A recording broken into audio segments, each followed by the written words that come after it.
Morning, geezer. How you doing, Magnus? Good to see you. Nice See up you, for the mate. morning.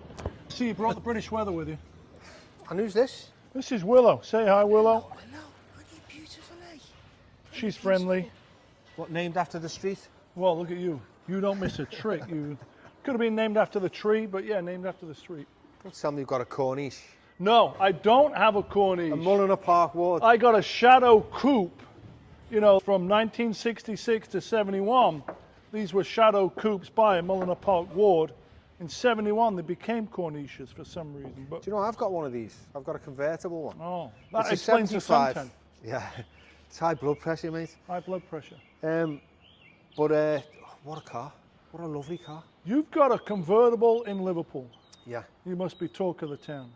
No, not really. You know what? It's kind of quite respected because it's a classic. They can see it's a classic. It's Yeah. not as if it's like a 2010 Bentley or, you know. Bingo. I say this all the time. No one looks at you like you're a douchebag in a vintage Rolls-Royce that they may do in a new one. It's weird, isn't it, Magnus? I suppose, I don't know about you, but I've always aspired to luxury.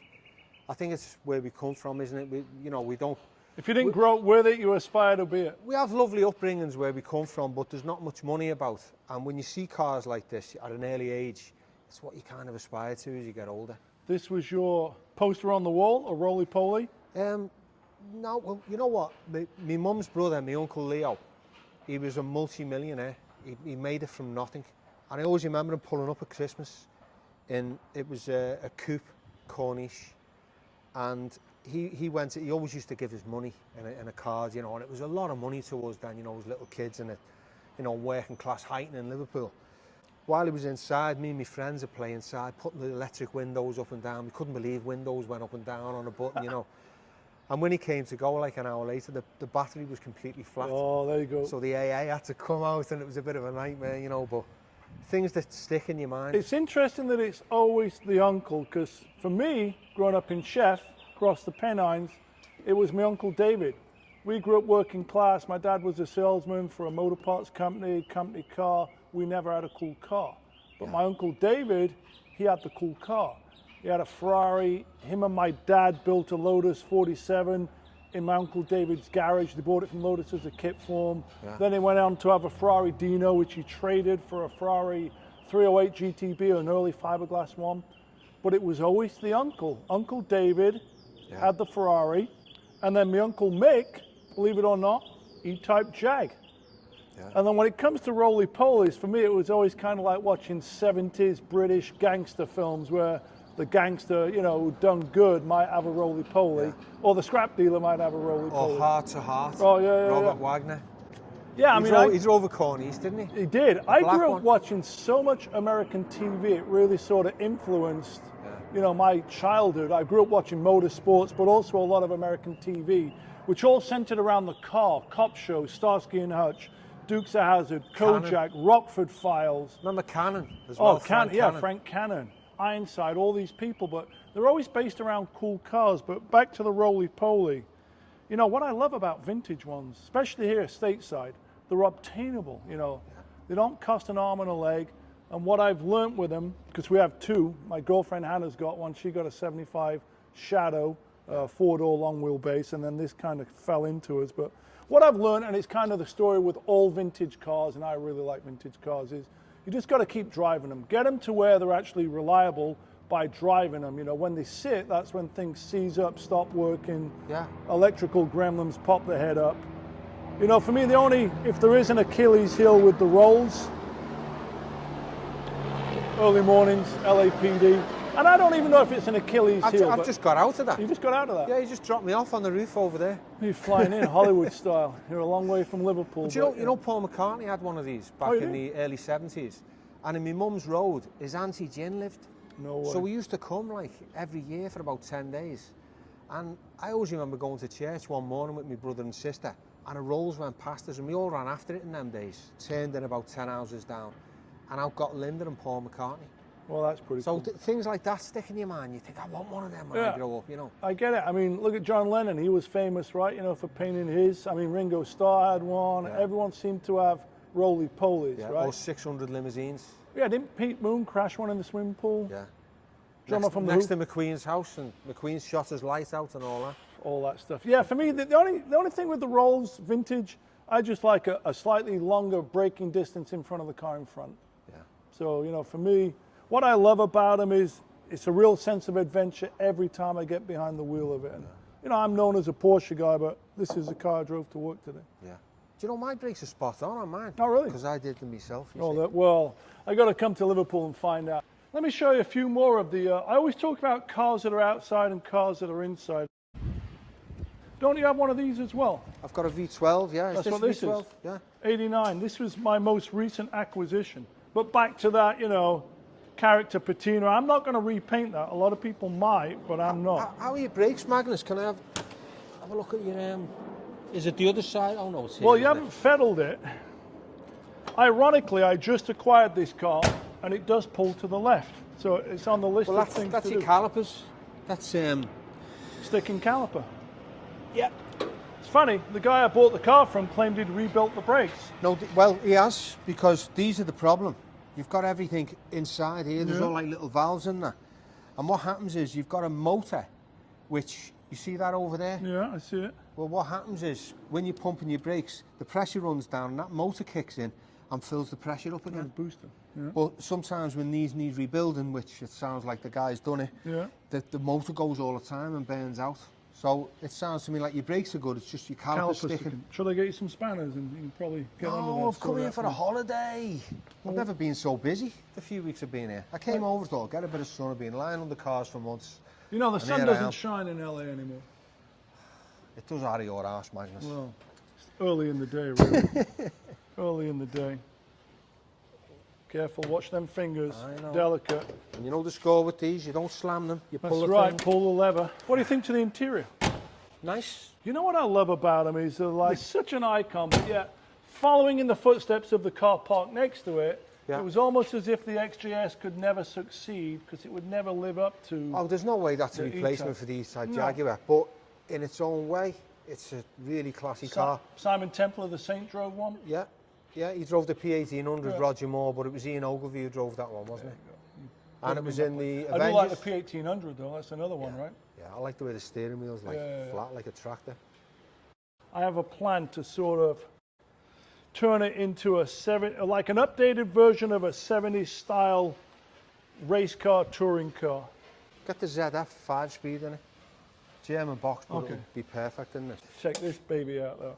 Yeah, that's lovely. So I literally bought it for this really funky patina which can't be duplicated. It's almost like leather, isn't it? Yes, well, it's like alligator skin, right?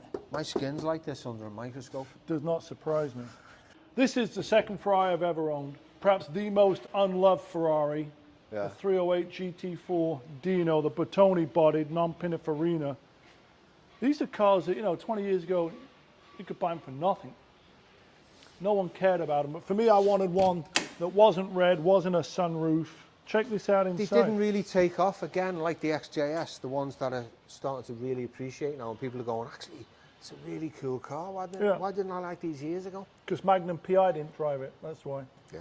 Everyone wanted a He blew 308 them all or out of the water with 328. that, didn't he? I mean, they're pretty difficult to set up sometimes, these, aren't they? But once they're set up, they're spot on. Handles great, super nimble.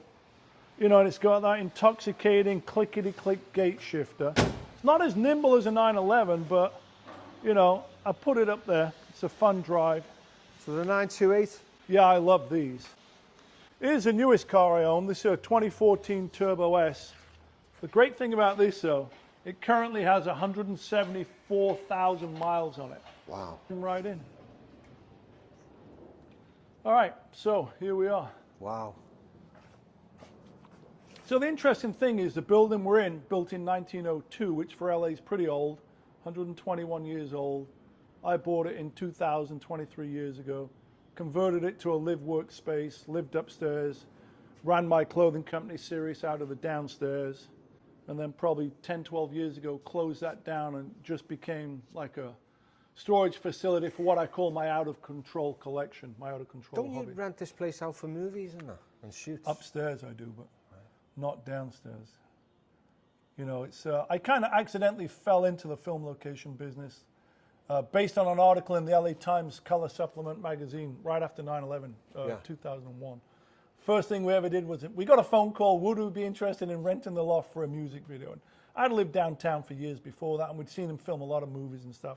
But it never occurred to me we could rent out property and make money from location filming. And the first thing we ever did was a Missy Elliott rap video, which taught us everything we needed to know about the film location business. But the thing is, with you come into your place, don't they? And you're like, don't move, don't touch it. It's like it's your space, it's your home, really.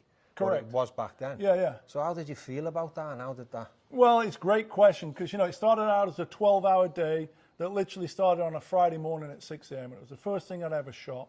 So I didn't know what a location manager was or a site rep. So I'm the nice guy, sure you can do this, sure you can do that. About 4 in the afternoon, they said, can we shoot something in the office over there? And they were just supposed to be upstairs.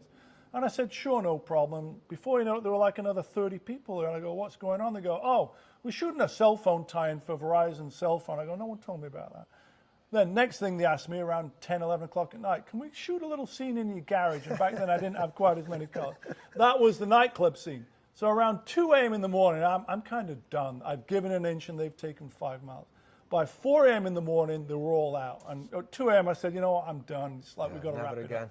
Yeah, literally 22 hours later, I said, I will never do that again. But once the dust had settled and I realized how much money we made in that one day, because they went double time, you know, music videos, especially rap videos 20 odd years ago, they were big budget films.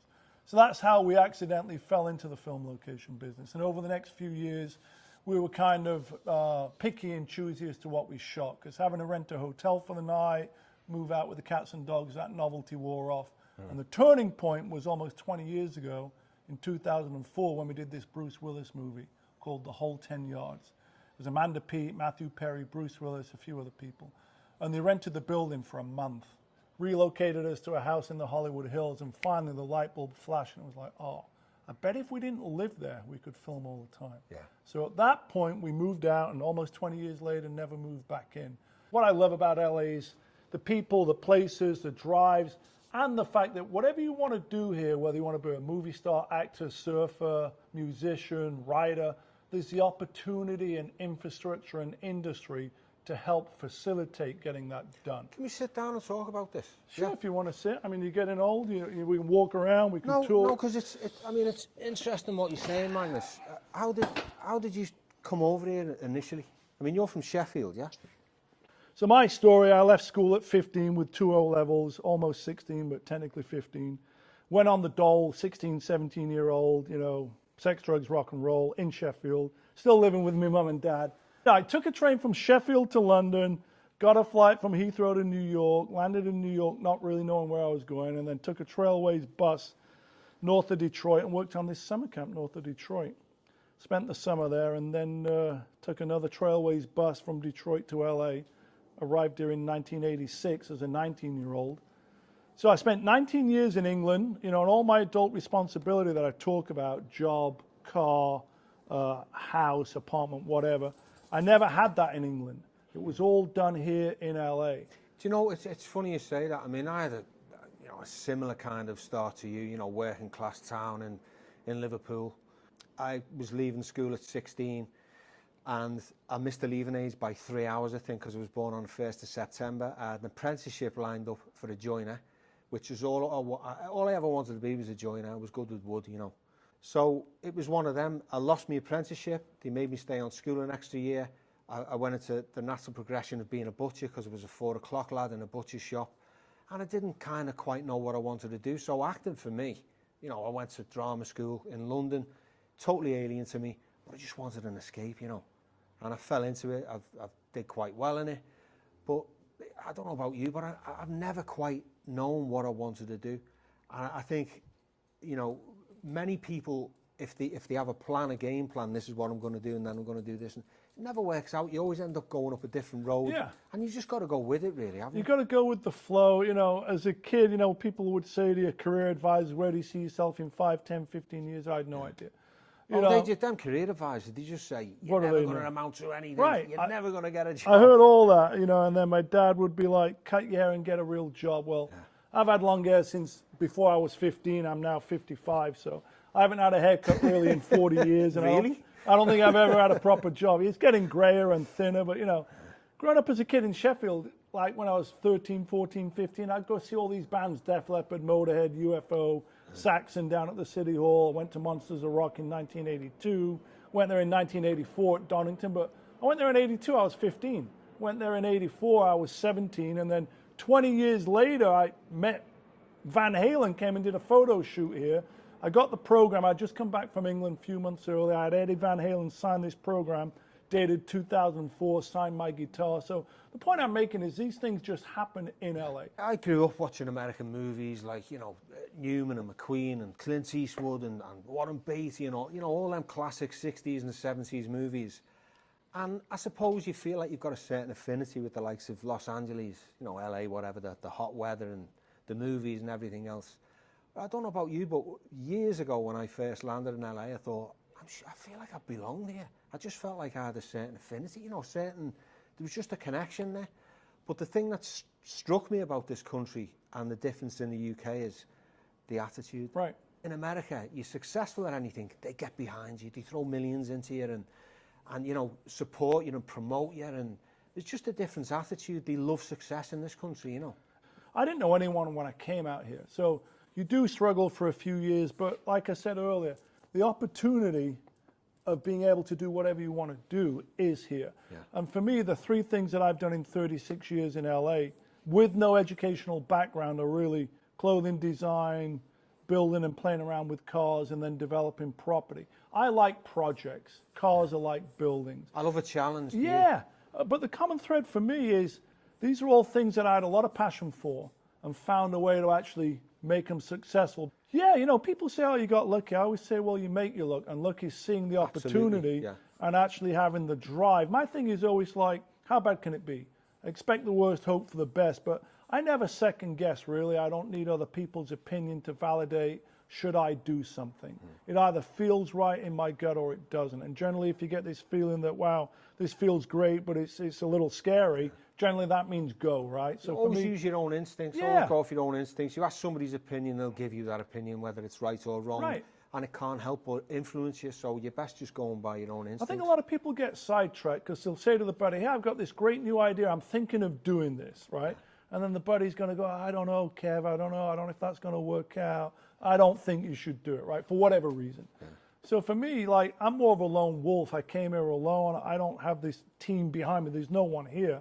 So these things either, like you say, go with your own instinct. They either feel right or they don't. And that's kind of how my life's been modifying Porsches. I would have loved to have come out here years ago like you did. But, you know, I ended up, you know, my career kicked off, and then I got married and I had children, and they became the most important things in my life. And then a few decades go by and you think, you know, you never kind of get round to these things, but you're here now. I'm halfway through my life, so that's it. Maybe in the future I'll move over here Second and maybe chapter. try something else out. Yeah, exactly. Yeah. Brits abroad. Yeah. That was, you know, one of the things. I love everything about LA. I could be that guy that could work for the LA Tourist Board, because this to me is home. Like, Sheffield's where I grew up, right? Or at least to 19, but I've spent more of my life in America. I've become more Americanized, you know, to the way of life and things that you expect. But what I love about it is everyone's welcome here. Yeah. Like when I came in the 80s, there was a wave of British guys that had been there a decade before. And then the 90s, it was all these British DJs and bands. And, you know, it's just such a culture here of lifestyle and style and design and just people and influencers. Like you say, we grew up watching American TV. I grew up listening to American bands, Van Halen, Guns N' Roses, Motley Crue. So yeah, it's the opportunity, and that's why I call it. What's the story behind this, Magnus? Well, interestingly, painted by an Irish guy called Ted Pym. I bought that 3 years ago. I just like the way it looked, really. It's a juxtaposition here in the warehouse. What's this? That a glass of wine? It's open to interpretation, you know. In a way, it looks like an old Renaissance piece from centuries ago, but I think it was painted in 2019. It looks like you've had an argument with the missus and a glass of wine's been thrown at you and you've ducked. Yeah, they're just painting that bit over, you know, the woman in the corner there, and, you know, you see what's going on. What a great piece, though. I'll tell you what, you've got good taste, Magnus. There's nice little pieces dotted about everywhere and bits of toys and memorabilia. You know, it's a life spent, or at least the past 30 years spent collecting, you know, building, driving, collecting, restoring cars and This things is the come a Le long Mans way. racing Porsche, isn't it? What's that? Is that the one from Le Mans, the 917? Yeah, Stephen. Well, yes, it is. I mean, Porsche's first overall victory at the 24-hour running of Le Mans came in 1970 with British driver Dickie Atwood behind the wheel. Yeah. Steve McQueen made the film Le Mans, shot in 70, came out in 71. Ironically, there's McQueen's Machines book right there. Oh, yeah.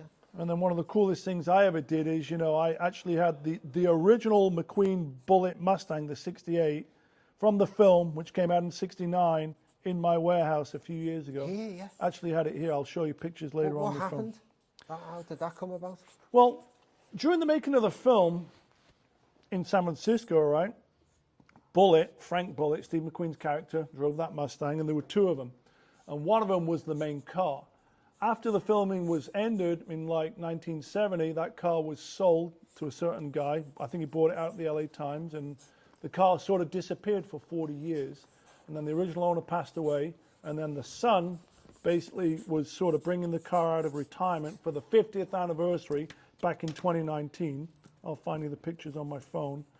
And I met him at the Detroit Auto Show, and he was doing a tour getting ready to sell this unique, iconic car, which some would say started all movie chase scenes, was based around that iconic bullet chase scene in the movie.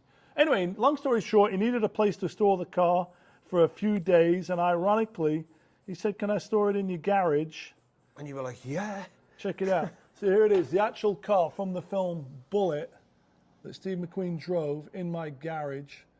There is the son of the second or third owner, but he'd owned the car since the early 70s, and then he went on to sell the car at auction in 2019. So when you tempted, Magnus, when you tempted to like cut the beard off, cut the hair short, get a few highlights put in, get behind the wheel, no? I managed to get behind the wheel and do none of that, so no, was not tempted. I've never been tempted to cut my hair. It goes back to that Samson thing of, losing strength. I got to get some water for Will. Yeah. Do you want me to do it? Yeah, let me get some water. We might as well, keep him film the hydrated. dog bowl. Got to stay hydrated.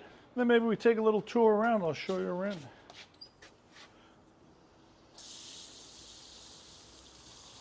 You got to stay hydrated. We're in the desert, essentially. Notice she sits down when she drinks water as well. I was having this discussion with She's a lady. a friend of mine. Yeah. They've got a cat and it sits down to eat, whereas dogs stand up to eat. But I just know Hey, some guys sit down and pee on the toilet, right? I guess, Yeah. each Well, their when own. it's dark and you don't put the light on and wake up. So what I got going here, this used to be the non-911 room, but now it's sort of the catch-all room of these are water-cooled front-engine transaxle cars. Perhaps, at a certain time, the unloved Porsches because they weren't 911s, meaning, the motor's in the front and it's water-cooled and they're a transaxle and, it was a project put together with Audi or Volkswagen or whatever it may be.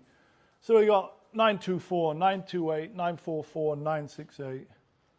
All the transaxle cars. This is the last year of the 968. This was the evolution of the front-engined four-cylinder. This is the 3-liter. These are 1980 924 turbos, bone stock, the Al Holbert wide-body one, and perhaps the holy grail of streetable 924s, the 924 Carrera GT. Porsche made 408 of those. Here's a naturally aspirated 944, and then another early 78 928 in oak green metallic, probably a bit like your 924. It was, yeah. It was black.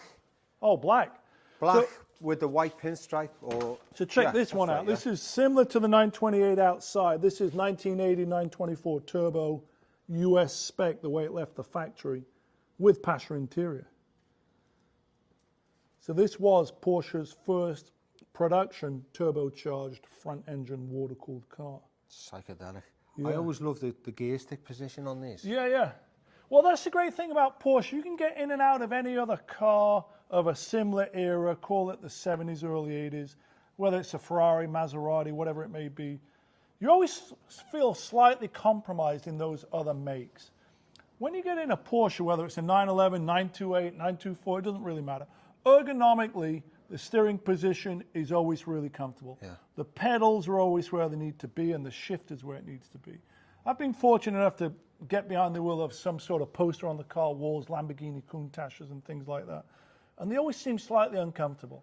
there's always something like the windshield's too close to your forehead, or the pedals are off to one side, or if you're in a Lotus, it's like this, the steering wheel's there. It's a nightmare getting in and out. Yeah, you can't heel and toe in them. It's like they think a lot of the things out on it, but the other things they just forget about, and it sort of lets the good things down, doesn't it? Well, that's what's great about Porsche. They're just well engineered.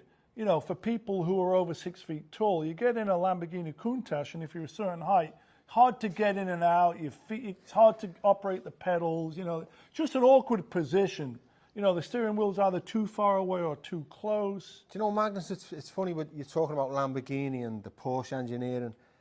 A few years ago now, I was doing a play in Oxford Playhouse, and I think I was in a... What was it, Shakespeare or something? No, it was, I think it was Agatha Christie, something naff. Boys from the Black Stuff? Yeah, yeah, I wish... Agatha Christie, all right, I'm listening. But I pulled up, I was in an Aston Martin DB7, and I got my bag out the back, and I was walking to stage door, and this old guy walked up with a pipe.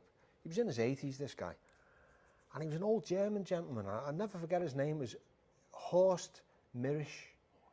And he said, I was instrumental in the design of these cars. And you know when your ears prick up, so put me back down. I said, I had a little chat with him. He said, I used to work for Ferrari for many years. And he said, I was around when all the Lamborghini thing happened, the big fallout and that.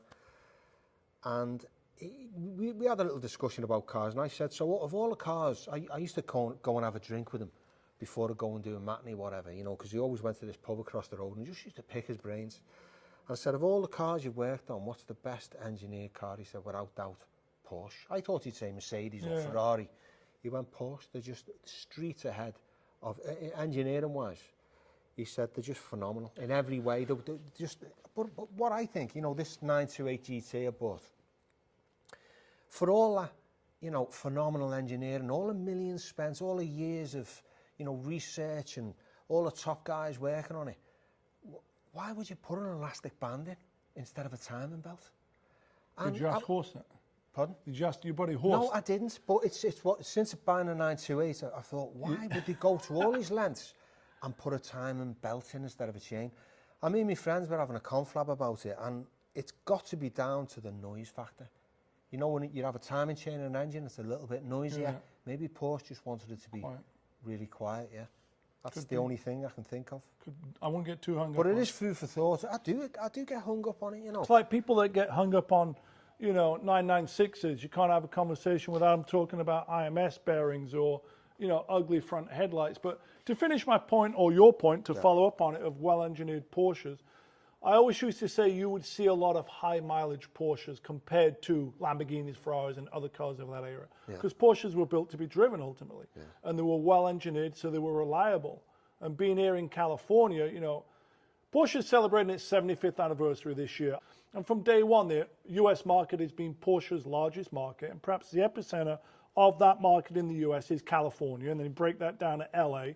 Probably more Porsches here in LA than any other city in the world. So anyway, we've covered front-engined. Perhaps my most performance-orientated build to date is this, my 1990 964. I can run you through all the changes. My goal with the 964 wasn't to backdate it or go wide body, but keep 964 DNA intact. And I love the louvers. Yeah. These. So the 964 basically replaced the G body in 1986. Coilover suspension. Porsche had moved away from torsion bar, went to coilovers.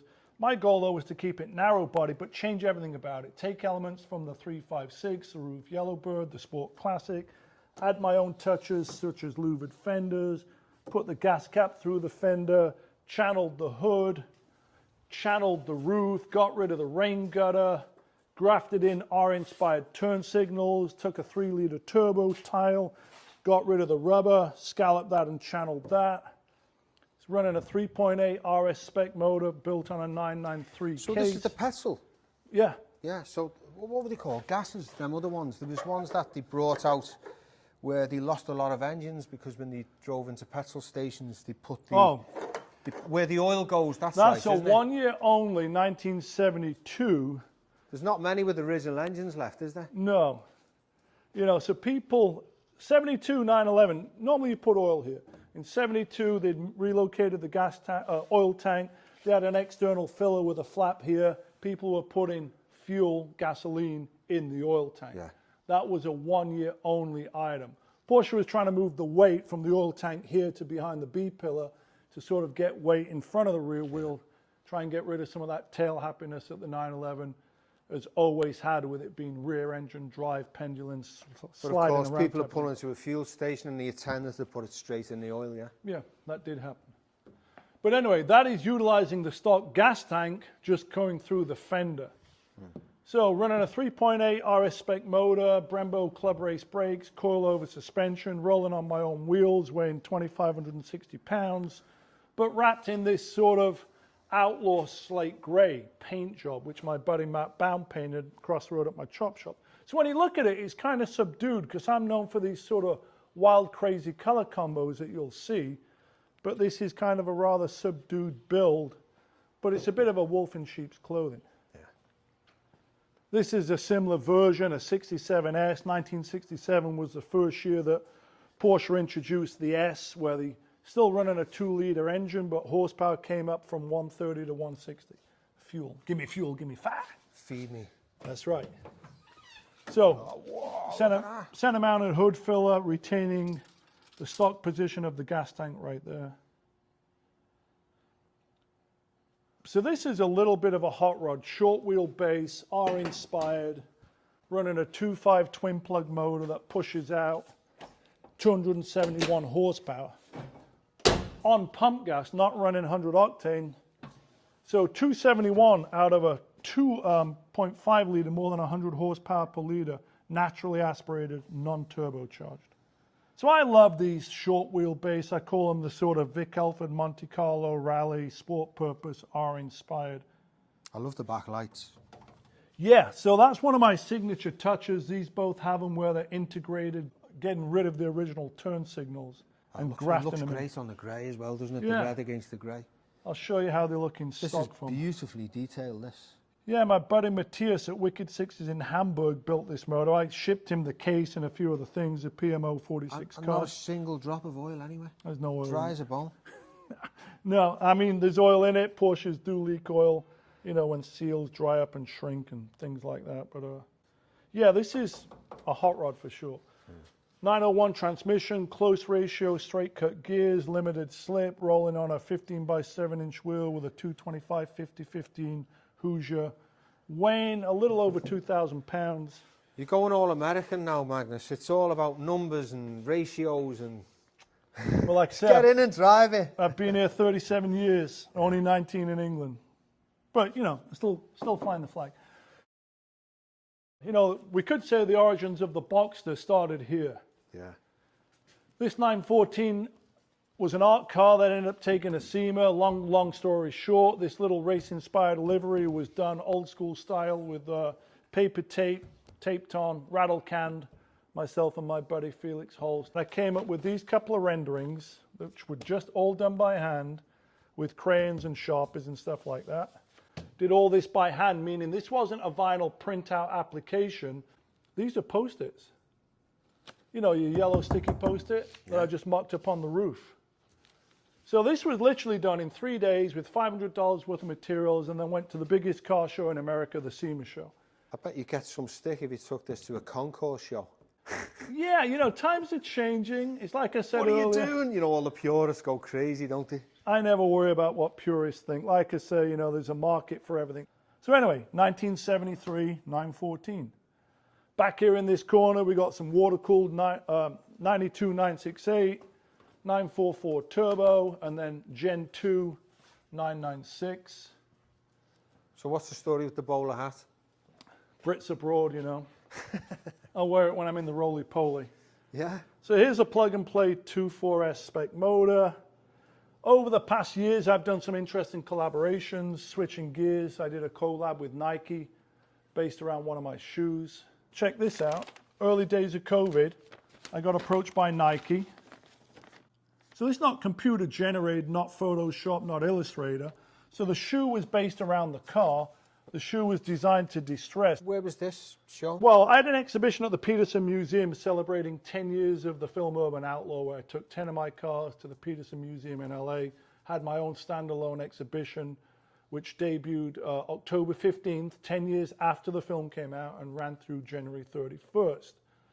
So for me, the goal of the Peterson was sort of allowing people to see my collection in a museum-like environment instead of knocking on my front door and hoping that I open up.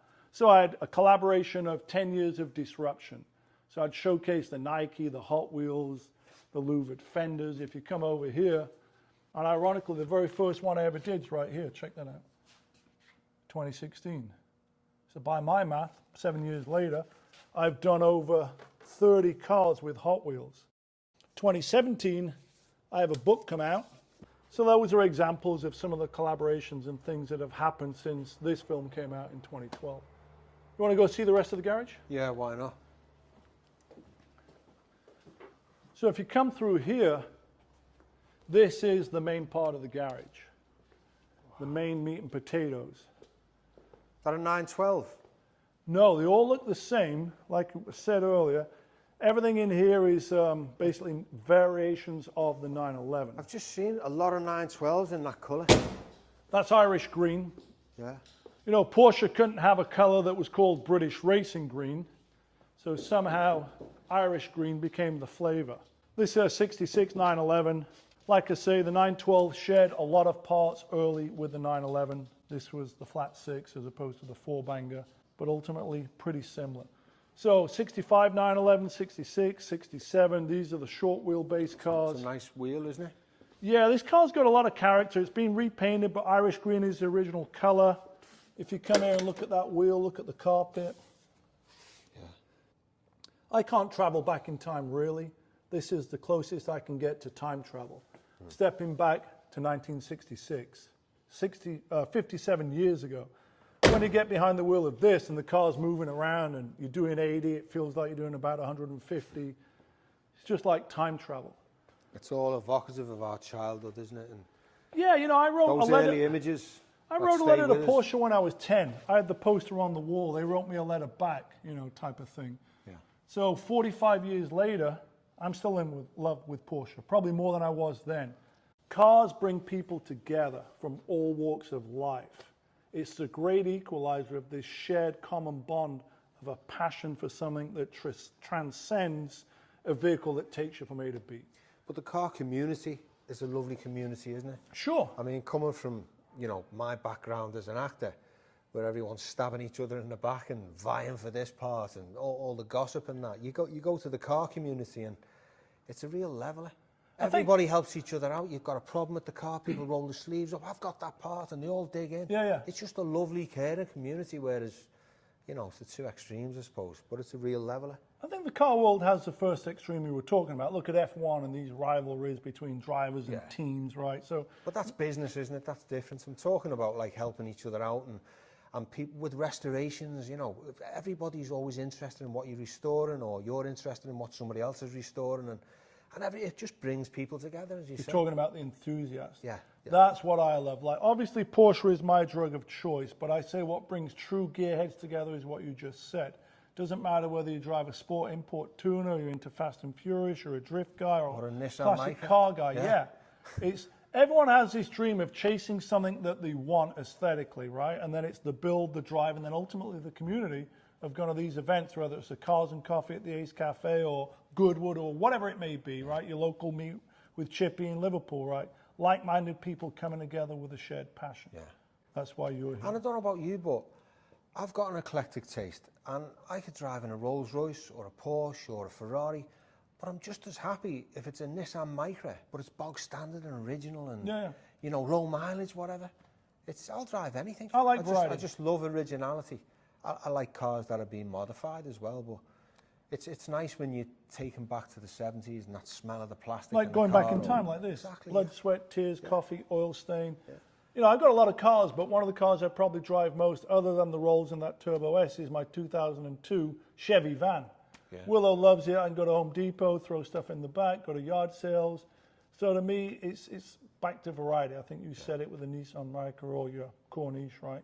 Yeah. These are more than vehicles that take you from A to B. You want to see upstairs? The rest of the, you know, these all sort of look the same but different. Yeah, continue the treat, Magnus. This is great. So I'll show you upstairs, which is Willow's favourite spot, because I have a cat that she loves to chase. Let me turn the lights on. Open up the door. Come on in. So when I bought this building 23 years ago, it had been used for a lot of different things. Warehouse, denim jean cutting facility, embroidery house, making patches and doing embroideries. So I bought the building in 2000, sort of made it a live workspace, sandblasted all the brick, built out all this sort of different type of architecture.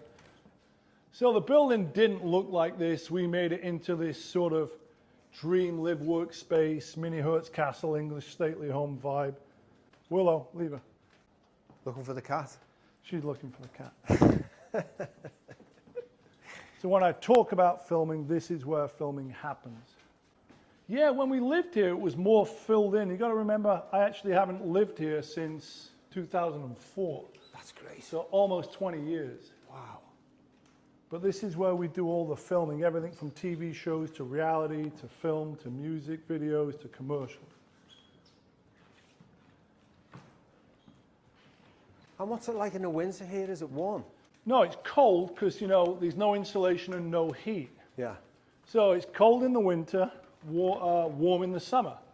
You know, if it's 100 degrees out, it's 100 degrees in.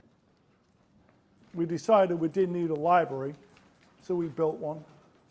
So none of this was here. Upstairs was like downstairs with wood floors. Main bedroom right here. So all this faux Gothic build out was done 20 years ago. You know, you got to remember, we weren't building a film location. That came by accident. We were building our dream live work space, living upstairs. I'm doing some spring cleaning. Ironically, I was wearing these leather pants 20 years ago. I can still get in them. Really? Hell bent for leather. But what do you like trying to get out of them? Depends how hot it is. Anyway, so that's upstairs. I'll show you the other side. We'll go up on the roof and then come down through the garden.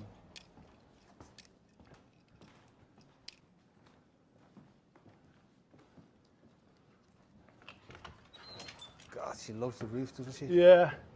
So this is the roof over the garage. All the cars are below. Wait, she's up there already. Yeah, she's a mover. Mover and a shaker.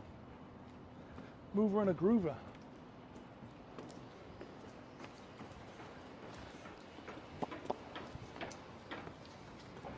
Let me show you the iconic 6th Street Bridge over here. She's a great dog. So what, has this area changed since you bought the place?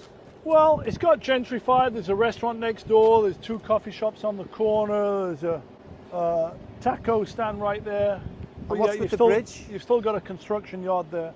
This is the new 6th Street Bridge. The original one was built in 1928, had concrete cancer, was crumbling.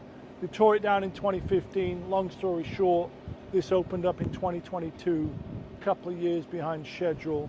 The new iconic 6th Street Bridge. Probably take a drive over it on your way home or something. And then downtown LA to the west. And depending on how you look at it, either there goes the neighborhood or a sign of progress with a 20-story apartment block right there. Spoiling my view.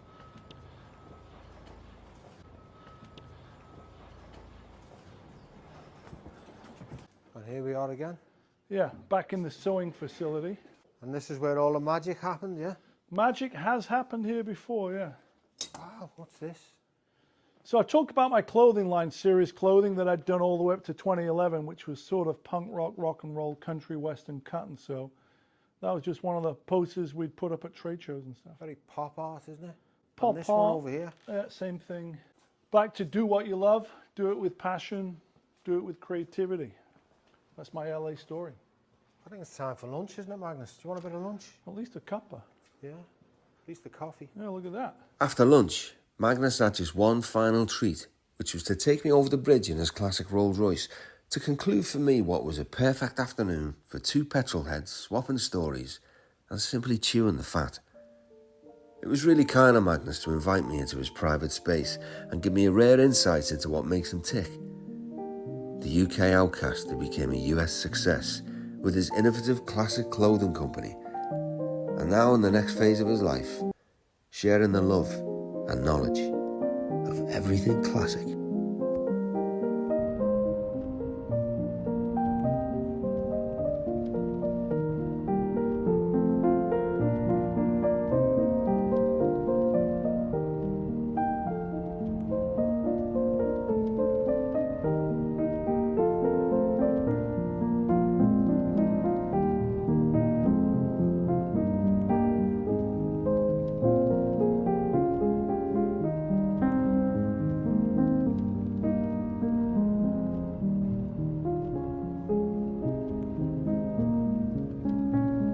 Look at that view though. Doesn't matter how many times I drive over this bridge, I never tire of that view.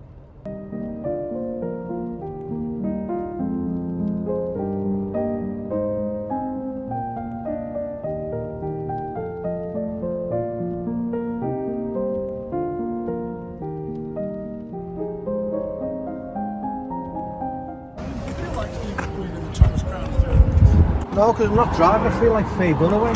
So you don't feel like Steve McQueen in the Thomas Crown film?